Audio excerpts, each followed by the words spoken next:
Desember 1952, London bukan lagi kota berkabut romantis yang sering digambarkan dalam puisi. Pagi itu, sebuah selimut tebal berwarna kuning kehijauan turun perlahan, menelan jalan-jalan, menutup jendela, dan membungkam cahaya matahari. Kabut itu berbau menyengat, menusuk paru-paru, memaksa orang-orang batuk di setiap sudut kota. Tanpa peringatan, ia mulai merenggut nyawa. Ribuan orang jatuh satu persatu. Sejarah kelam ini dikenal luas dengan sebutan The Great Smoke of London.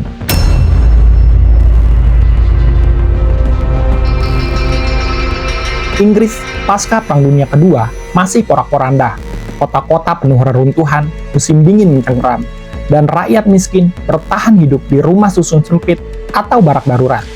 Tak ada pemanas sentral, hanya perapian sederhana dengan batu bara murah yang disebut dengan coal tea, yang mereka bakar untuk sekedar bertahan. Batu bara ini bukan sekedar kotor, tapi juga beracun.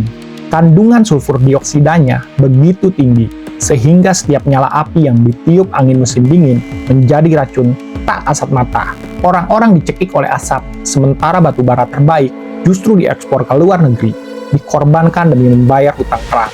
Hasilnya, London setiap harinya dicekik 1.000 ton partikel asap, 140 ton asam klorida, 14 ton senyawa fluor, dan 370 ton sulfur dioksida yang berubah menjadi 800 ton asam sulfat.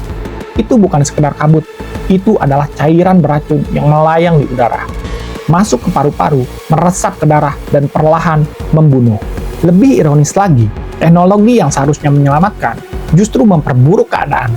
Di Battersea, pembangkit listrik menggunakan metode flue gas washing mendinginkan asap buangan agar lebih ramah lingkungan. Tapi kenyataannya, gas yang seharusnya naik ke langit malah turun kembali, membungkus kota seperti tirai kematian. London memang terbiasa dengan kabut, tapi apa yang datang pada Desember 1952 bukan kabut biasa, bukan sekedar uap air yang menyelimuti jalan-jalan. Ini adalah racun, lahir dari bara api, batu bara, dari bus diesel yang meraung di jalanan, dari kereta uap dan cerobong pabrik yang tak pernah berhenti muntahkan asap. Semua bercampur, lalu menunggu momen yang tepat untuk berubah menjadi senjata. Dan momen itu pun datang pada 4 Desember 1952. Sebuah antisiklon menggantung di atas langit kota, seolah menutup atap langit London dengan kaca tak terlihat. Udara berhenti bergerak, suhu berbalik, udara dingin penuh racun terjebak di bawah. Tertindih lapisan udara hangat di atasnya. Inilah perangkap yang sempurna. Dan keesokan paginya, perangkap itu pun meledak. Kabut kuning kehijauan turun, merayap di jalanan, menempel di kulit, menyusup ke paru-paru.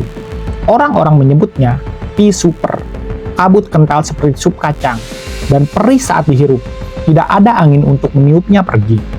Kabut itu pun menumpuk, semakin pekat, semakin beracun, sampai udara London berubah menjadi ruangan gas raksasa. Bencana itu tidak lagi mengenal batas. Racun itu merambat keluar, meluas ke seluruh Inggris.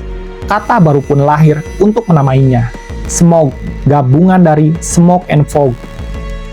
Seorang peneliti mencatat kabut ini menyelimuti area seluas 1.600 km persegi, dari London hingga lembah Thames. Dan angka-angka mengkhianati kebenaran pahitnya. Setiap lonjakan kadar asap, setiap tetes sulfur dioksida yang bertambah sejalan dengan satu hal, yaitu lonjakan kematian. London saat itu tidak hanya tenggelam dalam kabut, ia tenggelam dalam neraka yang diciptakannya sendiri. Awalnya, warga London mengira kabut itu hanyalah kabut biasa, sebagai teman akrab yang kerap menyelimuti kota. Tapi kali ini berbeda. Terlalu tebal, terlalu beracun.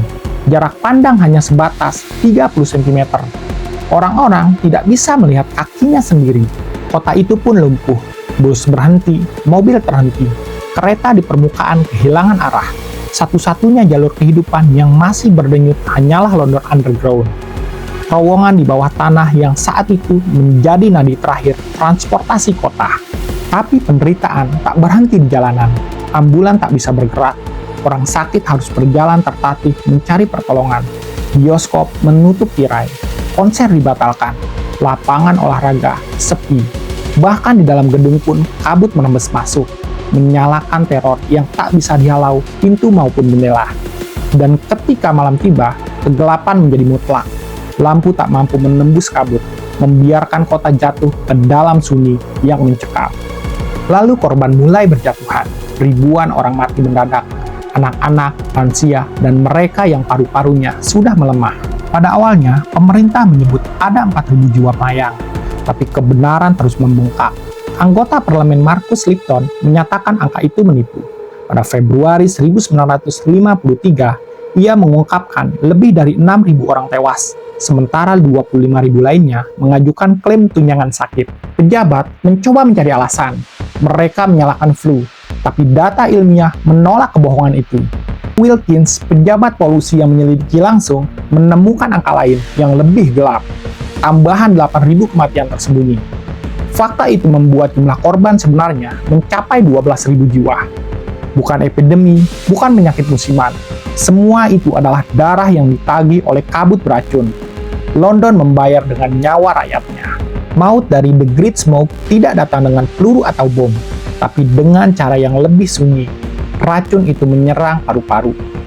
Ia melahirkan bronchopneumonia yang ganas, bronkitis purulen yang mematikan, udara beracun mengikis nafas, menyumbat saluran dengan lendir dan nanah, hingga tubuh perlahan kehabisan oksigen.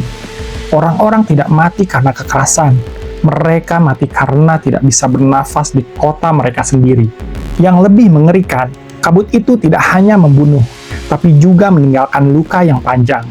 Anak-anak yang terpapar sejak masih dalam kandungan tumbuh dengan paru-paru yang rapuh, dengan kecerdasan yang terancam rendah, dan penyakit kronis yang membayangi sepanjang hidup mereka.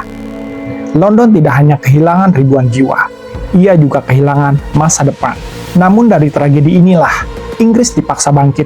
Lahirlah serangkaian undang-undang udara bersih.